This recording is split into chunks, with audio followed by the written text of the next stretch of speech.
Learning Services Innovation presents LSI on Learning.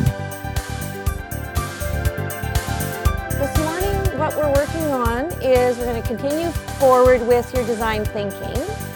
For the classroom teacher, what design thinking does and the methodology of design thinking does is it gives teachers a strategy for students to use in the structure of project-based learning.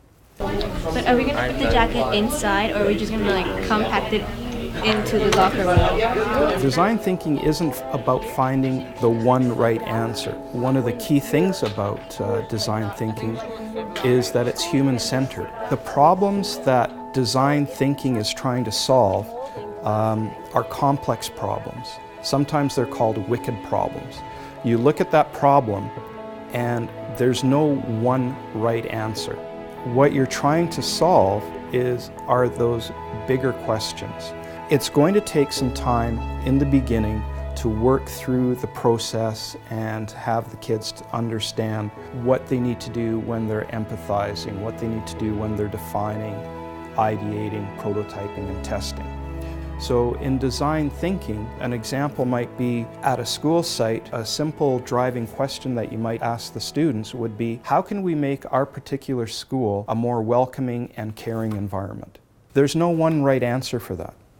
So if the students are going to come up with a solution to that, they're going to have to empathize, which means to start asking questions about what does it feel like to be new somewhere? What kind of things would have made you feel comfortable? So that's the empathy part. Then from that, you start to look at what's the problem. Based on your research, what's the actual problem that you think you might need to solve? Is it a product, giving the newcomer something? Is it a service that you're going to do for the newcomer?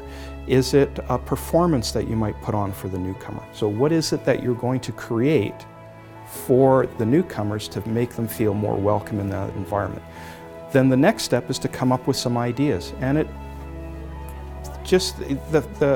process of brainstorming, coming up with some, it might be something completely off the wall, but that doesn't matter. It's coming up with some ideas, and then once you do that, sifting through them to see what's feasible, what might work based on what you define the problem as.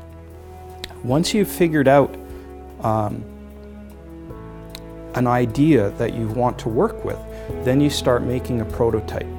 So that prototype could be simply, if you're doing a service, maybe it's a flow chart that you're going to create and work through.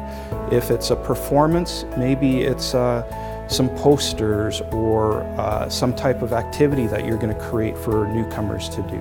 Or maybe it's a product. Maybe it's something that you're going to give a newcomer that's going to show that they're accepted and welcomed into the community. So for that driving question about how can we make our school environment more welcoming to others, there's no one right answer. There's many good answers, and that's what we're going to ask the kids to come up with.